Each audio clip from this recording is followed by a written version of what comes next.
On this episode of Comics Controllers, we discuss how Image Comics is on fire, not literally, but figuratively, with the fire of awesome. We also talk about Batman Arkham Origins, and innovation within video games. All that and more on this, Episode 1, Image and Innovation.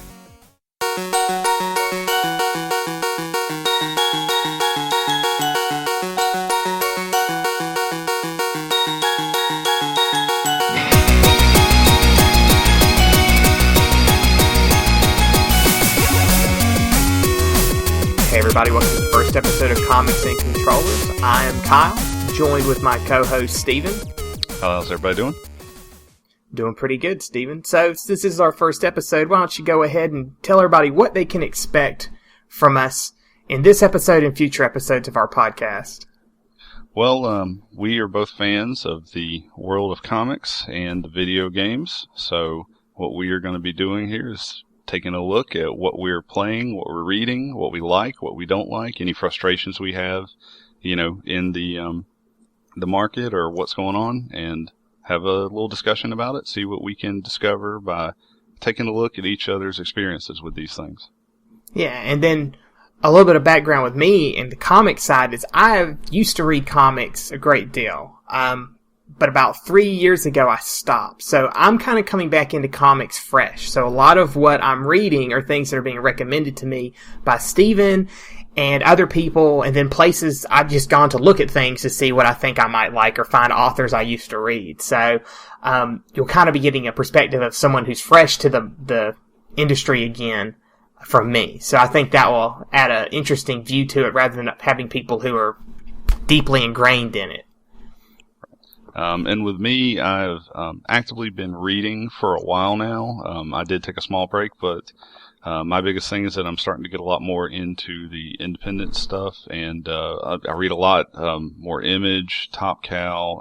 I'm getting really back into Dynamite and Boom Studios, and so I've been kind of drifting away a little bit from the big two, but I like the characters in those, so I'm still trying to stay active with them as well.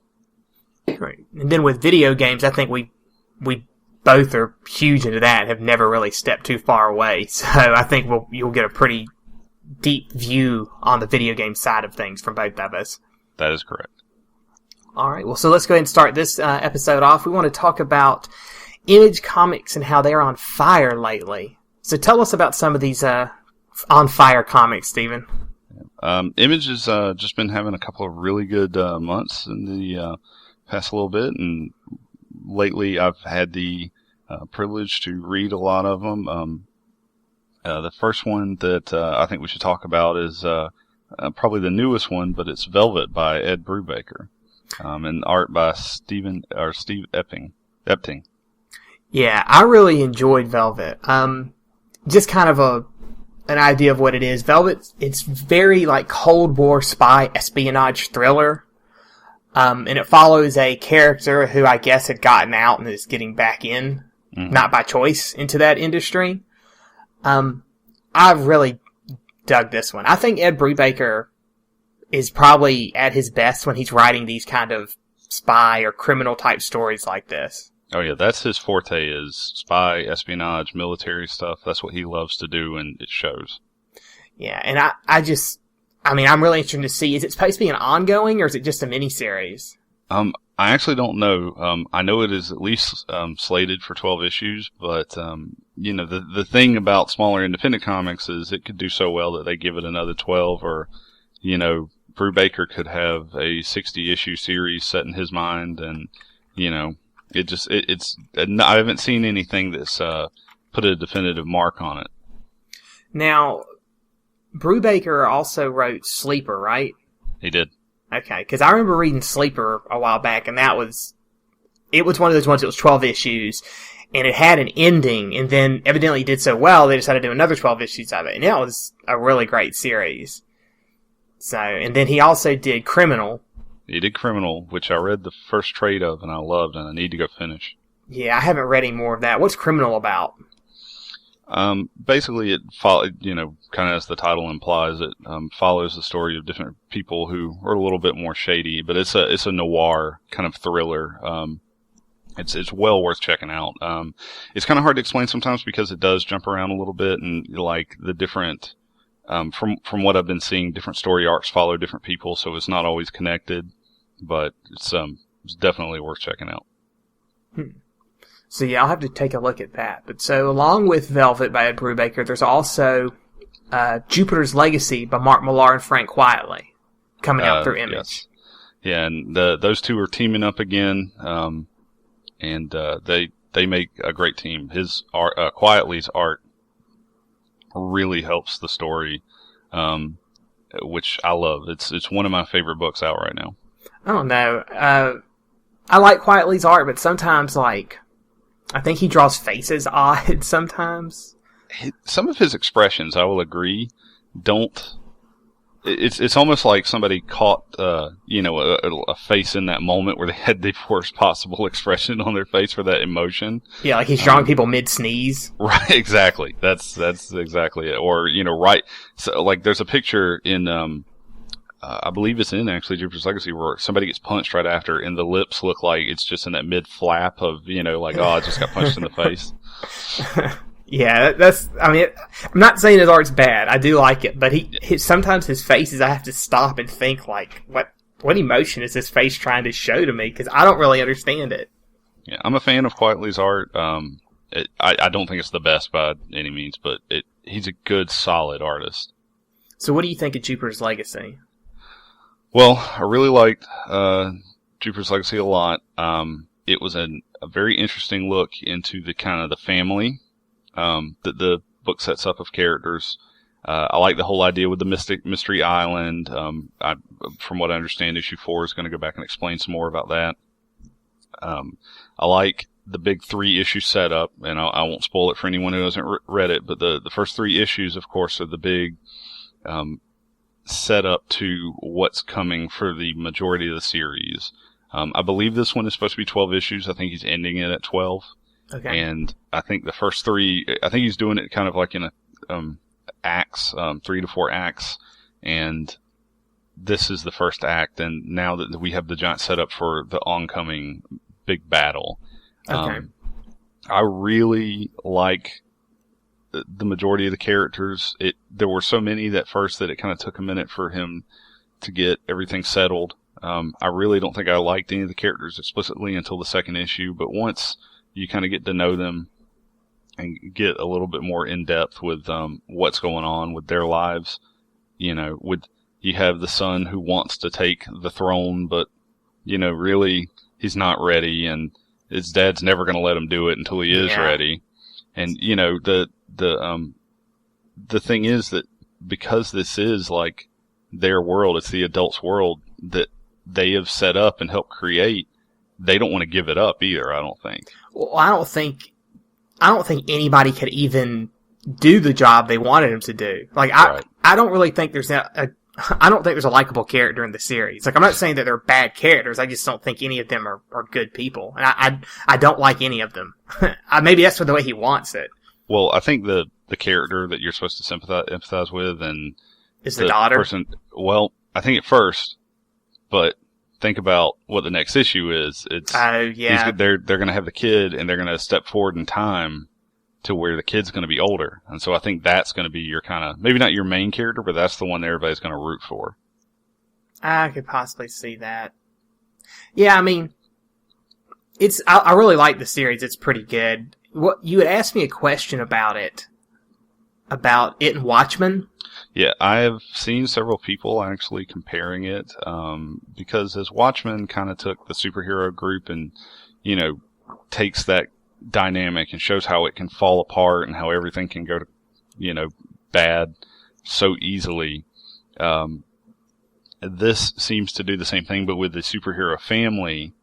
And, as they say, all empires crumble. And with Watchmen, you get to see this very well-placed and well-put-together disintegration of these characters. And so I think we're going to see the same thing in Jupiter's Legacy. So I see why people may be comparing them, but I don't think it's as justified as... I think we shouldn't be calling it Watchmen-like yet until we see more. Yeah, maybe plot-wise, but I don't think like overall story-wise, is this on the same level as Watchmen? Yeah. But then again, we're only 3 issues into it. I think the 4th issue is supposed to be coming out shortly. Right. So it's really kind of too early to say something like that until we near the end of it. Yeah, the 4th issue comes out really soon. If it's not this week, I believe it's next week. But I don't know. I want it.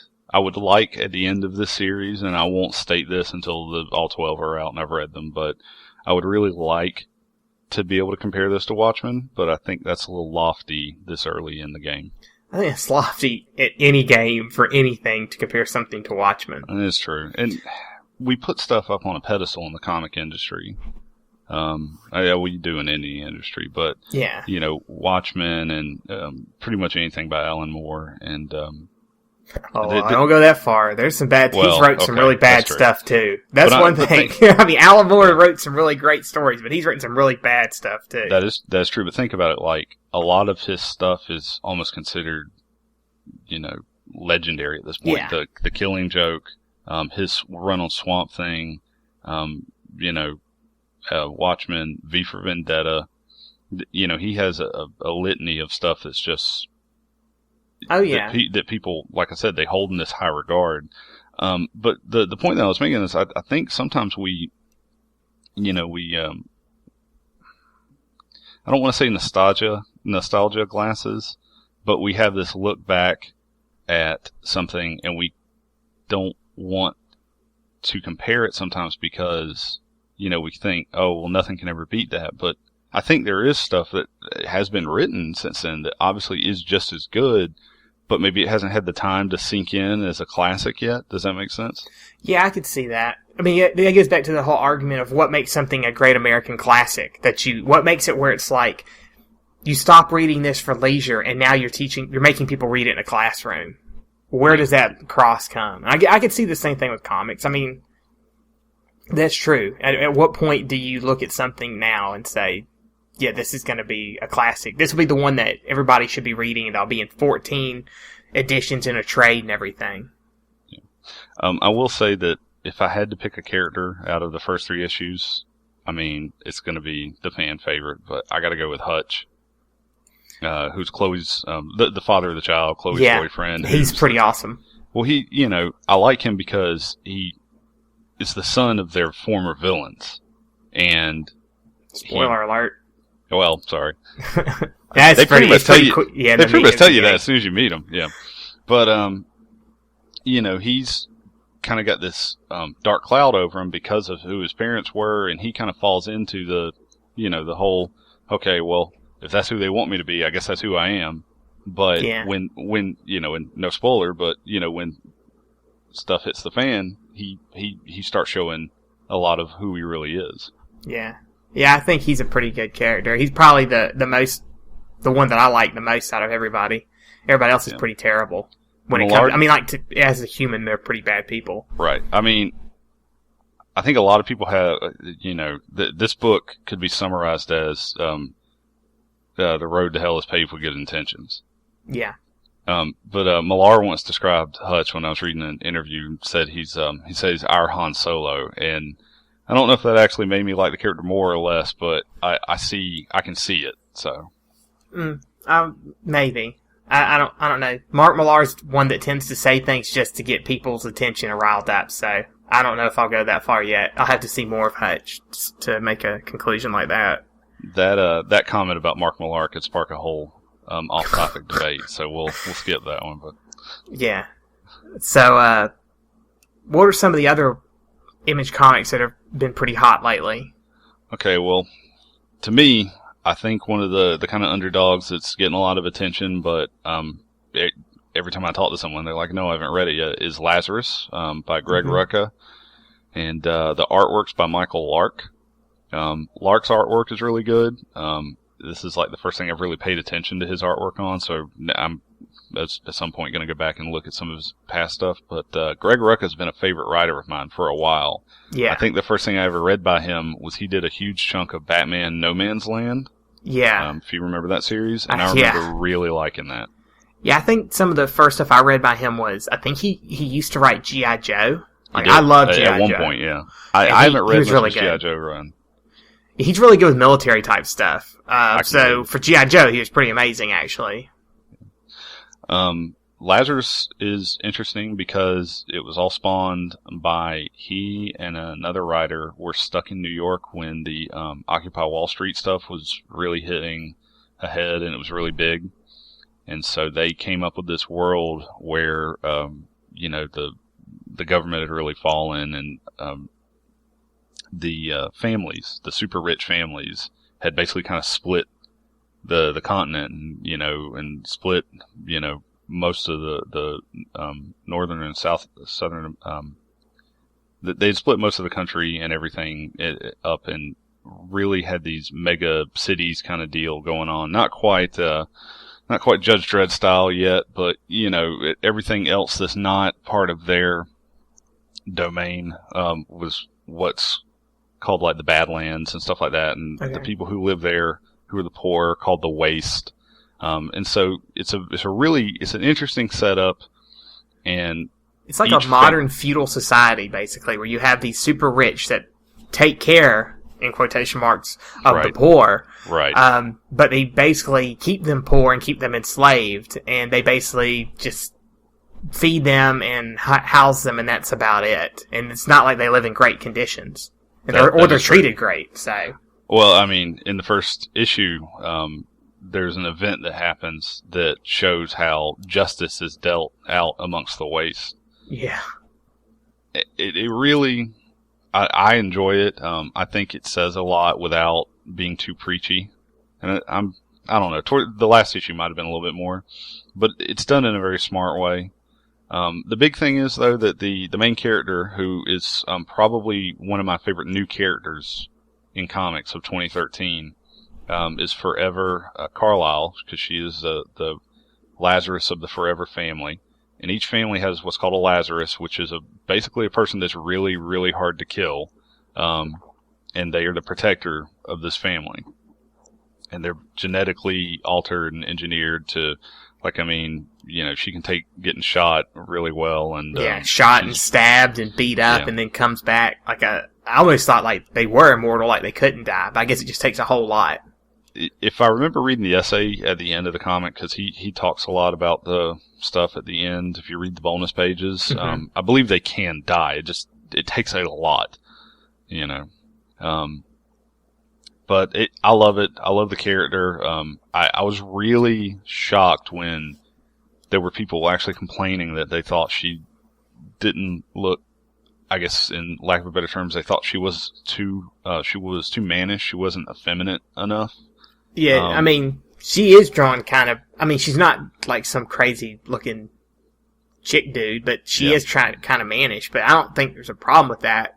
I don't either. She looked more realistic to me. Yes. I love Emma Frost as a character, but not every female comic character needs to look like Emma Frost. If every female in the world was built like most female comic book characters, they'd all have back problems. So. Right. I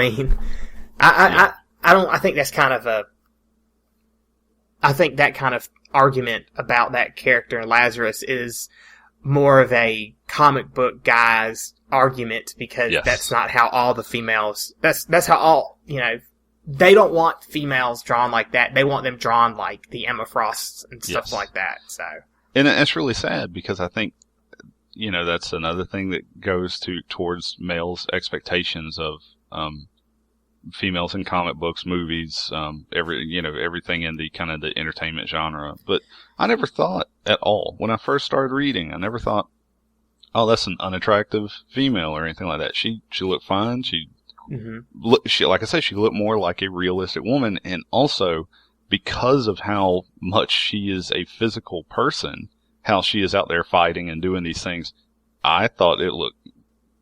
I had no problems with it at all. And to kind of play off what you said, talking about how it's the way it plays into what guys think the women should look like based on what they've seen in comics and stuff all over the years. It's also, you got to think about it from a woman's perspective. A lot of women won't read comics, or they don't like comics, they don't like video games, because they see the women in there, they're like, that's not how a woman really is. Like women, if a woman was actually to get in a fight, she wouldn't be wearing some bikini spinning around with swords. That would be impractical. Yeah. She's not going to dress like that, and women don't look like that. So I think it also kind of makes women not want to read comics or play video games because it's not realistic. I'm not saying it has to be exactly real, but it's so out there, it puts a bad spin on it for them. I can agree with that. And to take a step back real quick to Velvet, Velvet Templeton, the main character, she's not even in the opening of the first comic, but they're talking about her. I didn't know she was even the major character until like halfway through. Right. And I fell in love with that character because of the way other people talked about her. And they talk about how, she's basically James Bond, she's female James Bond here, who I thought they played off perfectly as a strong female who is sexual, but is not quantified by her sex, So I thought they did a really good, or Brubaker did a really good job of fleshing out that character and making her a believable female in kind of a world that spy and espionage is a little bit hard. You got that suspension of disbelief as you have with all media to a degree, but I think both Forever and Velvet are good, strong examples of how to do female characters in comics well.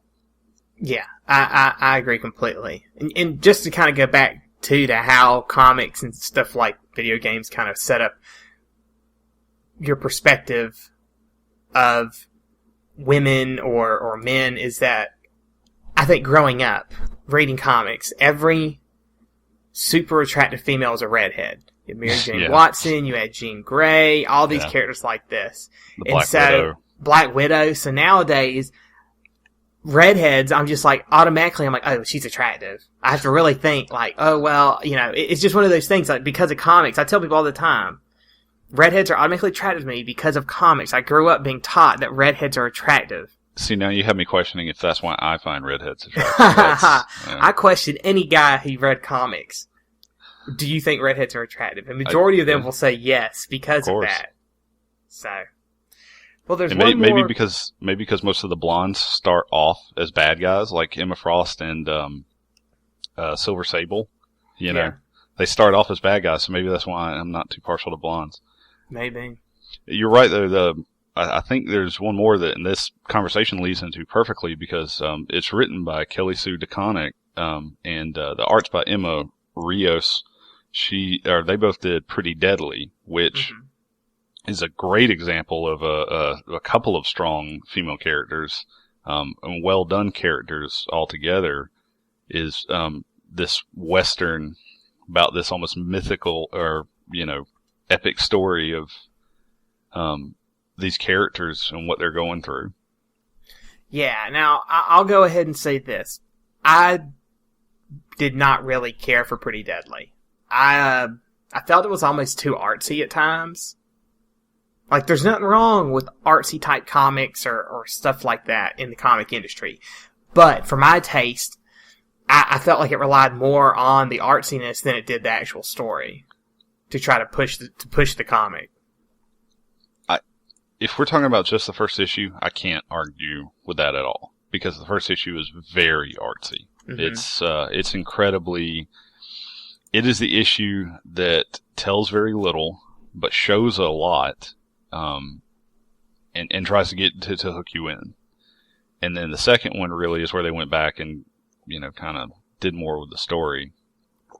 I liked it. I liked it a lot. But I think I liked it much more once I read the second issue. Yeah, see, I still didn't. I think I still had a bad taste in my mouth in the first issue that I was just like, this isn't for me, and decided to put it down. Now, don't get me wrong. The art looked good. Yeah, the art's great. I just didn't really care much for the story that was going on with it. Yeah. I like well done Westerns. I think one of my favorite movies is Tombstone, which I understand is the most Hollywood Western out there, but I love stuff like that. And I really enjoyed the comic. I enjoyed the fact that it's these two animals, as far as we can tell, telling this, fairy tale almost about Big Alice and these other characters who are, all of them are equated to animals or aspects of them. It's very much like an old style, tale you would hear around a campfire. And I don't know. I really enjoyed the setup. Did you read the short story at the end of both issues? It's an ongoing short story. I read it at the end of the first one, but then I didn't. Like I said, I didn't care enough about the second one to invest any more interest into it. Right. I can't blame you, I guess, but I really enjoyed it. I thought it added. I love looking at comics and seeing what they give you extra. You have the comic, and then in the backs, usually, one of the comics I'm reading kind of right now is Aphrodite 9, and at the end of each issue, they have like a bunch of science information and stuff about all the things that they do in the comic. Mm-hmm. Or in Pretty Deadly, we have this short story and as well as the letters page, and I think that adds a lot more to the comic and it gives me more incentive to reread them. And I think they did a really good job with the short story and everything. And I don't know, it added to the world. It makes the world of Pretty Deadly seem more alive. Yeah, that kind of stuff is like a further glimpse into what that world in reality is really like. So you get a better understanding. Like you said in Lazarus, it was the same way. They just had more information about it.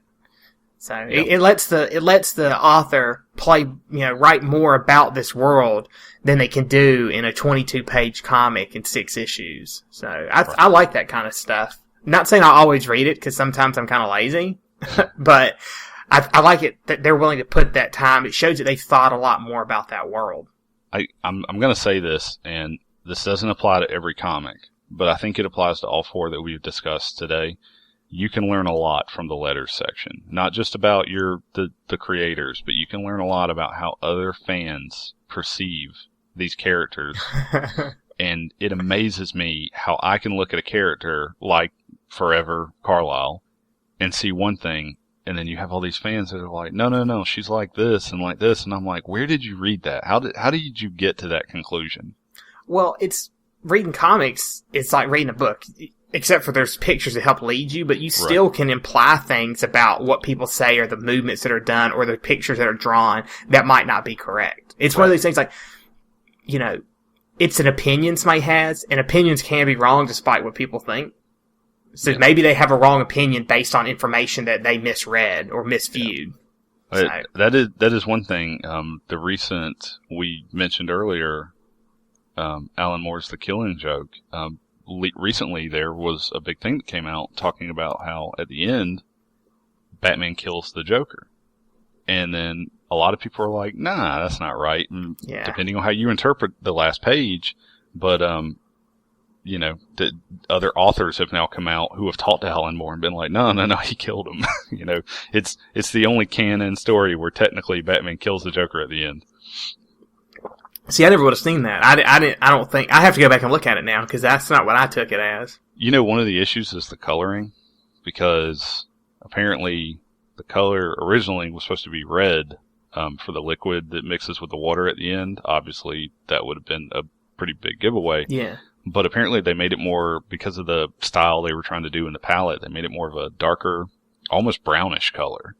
And to me, that was incredibly misleading. Also, Alan Moore is not dumb. He knew they weren't going to let him get away with blatantly doing it, so he had to kind of almost do it off camera, so to speak. Yeah. And so I see how everyone could interpret something different from it. I have to go back and take a look at that and see now. Well, that's for our comics portion of the show. Now we want to get into the controller side of it, and we want to still kind of, I guess, keep with the comic book theme for this episode, though. We want to talk about the newest in the Batman Arkham series, the Batman Arkham Origins. Mm-hmm. So, Steven, I think we've both played it. You've actually beaten it, haven't you? I did. I beat it recently.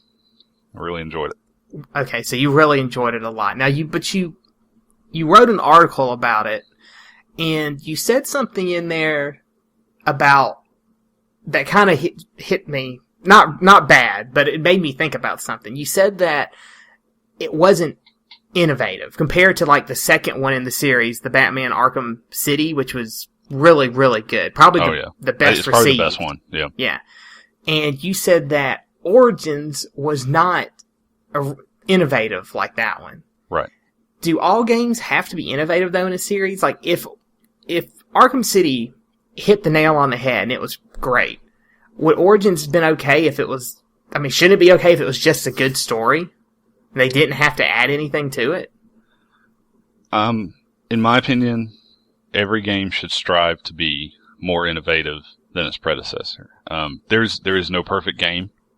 Even as much as I loved Arkham City and as much as I love certain games, I still think there's stuff that could have been better, stuff could have done better, and I'm usually when innovation in that term comes in, they mean with the mechanics, with the controls, with the flow of the game. Very rarely are we talking about the story being more innovative, but I mean, if the controls were fine in a game, right, then would it be okay if they just brought the same control scheme over to the next game? Yeah, and most people would actually prefer that. But I think that the problem is that you risk, and I believe I said this in the article, is you risk delving into mediocrity. Because what you're going to end up with is if the next 2 or 3 Arkham games are just the same with a different story, they're not going to be as exciting. It's not going to be, there's not going to be anything new. You're just dealing with, okay, well now Batman's on a new adventure, like the comic, it's almost like another issue of the comic. But this isn't like a comic because you're not just reading it. It takes more time. You're interacting with it. The idea for these games, and they've even said this, is to make you feel more like Batman. And I think that it was lazy in some areas. For example, I don't know how far you're into the game, but you get a lot of the same weapons that you had in Batman Arkham City. Yeah, and you begin with a lot of them, too. You don't have to go find them. Yeah, and I was okay with that, because some games cut out the I don't need the origin story. Yeah, it's the ceremony of, and here's your Batarang, and here's, I don't need that in every game. Yeah. Especially since we've technically done that twice already. Mm-hmm. I was okay with them starting out, but, you get glue grenades, which are just the freeze grenades from... They even work the exact same. Yeah. The art is just a slight bit different on how they work. Same thing with you got past the fight with Deathstroke, so you know now that once you beat him, you get his hook claw or whatever it's called. But it's the exact same thing from Arkham City. It's just now I took it off Deathstroke. I think they could have been a little bit more creative with that. I think they could have. Maybe even if they didn't want to change the mechanics as much, because like I said, we do know the mechanics worked from City, you could have at least made it a different device, made it something a little bit newer, made it your own. Warner Brothers Montreal, who developed the game, and for those who don't know, Rocksteady did the first 2 games. I think they were under a lot of pressure to live up to what Rocksteady had done. And I think they were afraid to change too much. And I think they were also, from what I've read, they had a time frame that was not inducive to making something new and great. It was more of, Especially when it's your first time with the franchise. Right. Yep. I know there's another part, and I don't remember this in the other games, so I'll go ahead and say this. I have a bad memory when it comes to games. Mm-hmm. I'll be like, I don't remember this. And somebody's like, dude, this in every one of these. But there's this crime scene investigation thing you can do in Origins. Yeah. I don't think that was in the other 2. No, they've had detective mode in all 3. Yeah. But the actual being able to get all the clues and actually recreate the crime using the computer in your cowl or whatever. Yeah. That's new. It's very forced. It's a last minute thing like this. It's almost like the developers they've just kind of been wandering around fighting things for the last several rooms. Let's actually make them do something in this room. And all it involves you doing is pressing a button, looking around until you find some item, highlighting it for a few seconds, and then going to the next item in order, and then finally being like, oh, that's what happened in this room, and then moving on. Yeah. Here's what happened. Somebody had a really good idea, and I stand behind this. I think that the idea behind that mechanic is great. But they didn't have a lot of time to put into it. And so what they did is they just took, we need Batman to find this clue, so we'll stretch that out into 13 steps instead of 3. Yeah. Or rather than make it like a cutscene or something. Yeah. And like I said, I stand behind the idea. That was one of the few things I think they tried to kind of make their own, but it wasn't, it was still within the box. It was still a safe idea, because it still followed pretty much idea of the game, and I'm totally behind any idea that makes Batman not only look like, this amazing martial artist and, the Caped Crusader who can take down anyone, but also reminds players that he's supposed to be the world's greatest detective. Yeah. But I think this needed more time. It needed more attention before it was put in. Yeah, and a lot of it doing that is very repetitive, and it gets tedious. My biggest problem with the game so far is the travel through the city is so boring and tedious. Oh my god, yeah, it's so long over the bridge, and it's like, use the thing that makes you go faster. It doesn't make me go fast enough because I still have to, swing across the bridge and all this. And I just think, what are you gonna say? I was just going to say, are you taking the time to knock out Riddler's towers so that you can fast travel? Yeah, I am still doing that because I want to be able to not have to take the bridge constantly. Okay. But still, it's in the beginning having to go back and forth while you're still trying to knock out some of these towers to get around. It's still pretty tedious. Yeah. But, overall, I like the game. It's good. The story's what keeps me interested. Like, I could have a mediocre game, but if the story's amazing, I'll be okay with it. If the story's garbage and the gameplay's amazing, then I don't really care. You're certainly not alone in that camp, and as someone who's playing Dishonored right now, I kind of feel you on that. Yeah, see, I didn't care for that because it was extremely repetitive. So after about 2 hours of play, I just uninstalled the game. Now let me ask you, so what do you think of the boss fights in this one? And the reason I'm asking that is because the first two games are very acclaimed for their boss fights. So what bosses have I fought so far? I think I've only fought Killer Croc, which... And then you fought Deathstroke. The Deathstroke fight... Okay, so I'm fighting Deathstroke, and he just keeps beating the crap out of me. And I eventually am just like, you know what? I gotta put this down, because I'm getting angry. So I just put it down. All right. I went and made dinner, I came back, beat it. That's the first time trying after I got back. Right. It was fun. But it was one of those ones like you had to really kind of realize what you needed to do, rather than like, at first I'm like, am I just countering constantly? It's like, no, you need to be trying to pound him constantly and hopefully catch him off guard and ready to counter if you get the opportunity. Yeah. The Killer Croc fight, though, I think was just like almost every other time you fought him. It was almost a copy and paste of the Bane fight. Yeah. Yeah. In Arkham Asylum, which is the only other time you have a big fight with Killer Croc, it's actually a completely different mechanic because he's in the water and you have to dodge him jumping up and attacking you. So they basically almost copy pasted the Bane fight from Arkham City. That must be what I was feeling it was like. Yeah. Here's my thing. I don't think you're far enough for us to really have this conversation in full, because some of the later boss fights get really good. I still think Arkham City, I don't know. There's so many great boss fights in both of those games, in Arkham Asylum and Arkham City. And there are a few really good ones that I will add to that list from Arkham Origins. However, I can't say that the boss fights were better in this game than in one of the others. Yeah, I will say that's what I remember most about the other ones is the boss fights, because they're good.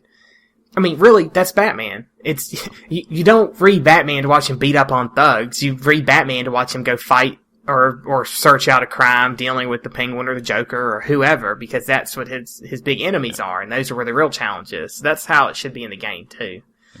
Though the first time you encounter Electrocutioner is pretty funny, because you just punch him in the face. Just problem solved. Because I've never even heard of him. I didn't even think he was a real hero, a real villain. He is. And there have been like 3 of them, but, it's nobody big. I guess they're all putzes. You should not feel bad for not knowing who the Executioner is. Okay. I will say I agree with you. The storytelling was really great. I was a little worried because, as I pointed out in the article, Paul Dini is, I think, just masterful at what he does. And he wrote the first 2 games. I was really concerned about the storytelling from this one, but I think it worked. I think it worked really well. Did they have a comic writer write this one, or was it just written in-house at Montreal? I don't know. I hate to say this. I read the name of the 2 people who wrote it, and I know one of them was from television, but I don't know the backgrounds well enough to comment on them. But they did a great job. It was a newer team that I had not heard of. But let me see if I can get it really quick. Yeah. What I would like to see in the next one is just as great of a story as that we've had in all three of these, whether they use Paul Dini again or whether they use this new team or whatever, because I think they've both proven themselves. But I would really like to see, it looks like Rocksteady's doing the new one, which is cool. And I would like to see them take what they've got and actually put in some new mechanics.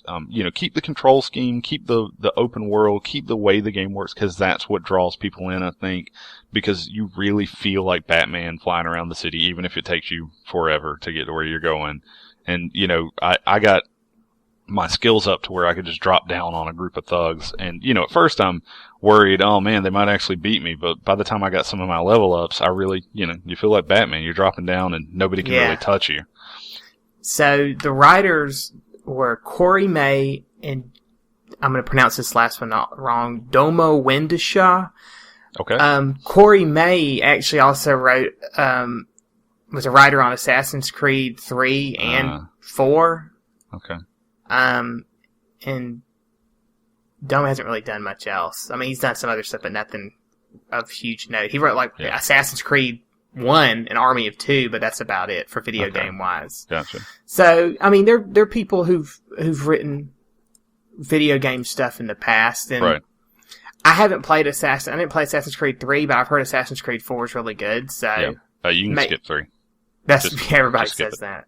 So, and I hate that because when I'm not a big history buff, but I have a lot of friends who are. And when they were, we were discussing about it being in the time period, the colonial time period, it sounded really cool. The whole setup sounded great, but I've heard nothing but good things about 4. But see, games like Assassin's Creed and Batman now, really, too, and having one every year, it usually means that if you want something great, you cannot get a great one every year. So you have to alternate between studios. And so when you alternate between studios like they do, it's going to result in, really different kinds of games. I mean, a great example of that back in the day was Call of Duty. You knew one year you were going to get a good Call of Duty, the next year's going to be garbage because the studios. Yeah. So you always hope, most people would wait for the next year. Nowadays, it doesn't matter. They're all the same game, so. I can't even bring myself to spend $60 on a Call of Duty game because I know I'm going to get about $20 worth of entertainment out of it. Yeah. But I'm hoping, so far, Batman games have been every 2 years, and I'm hoping that they're not trying to get it to where it's going to be every year. Last I looked, which is when I started playing this game, they didn't have a date for when they expect the new Arkham game out, and so I'm hoping they'll keep it every 2 years, give the studios a little bit of time to work on them. Yeah, I guess they just try to fill that gap with DLC. But DLC is probably a conversation for a different episode, because we could probably go on and on about that craziness. Right. I will just say on the DLC front, if they do like they do with most of the other ones, most of it's going to be challenge maps, which some people really like those. They're not for me, but that's cool. You'll get other characters and other maps and stuff like that. But the thing that I kind of wanted to end this one on with this is, do you plan on playing the multiplayer? Probably not. Mostly because multiplayer, I only want to really play with people I know. Right. And I don't really know anybody else who owns it on the PS4, or PS3, I'm sorry. So I really won't end up playing it with anybody. I played a few rounds. It felt very tacked on, and I hate to say that because I think that's the go-to when multiplayer is new on a game, is to say it feels tacked on, but it really did.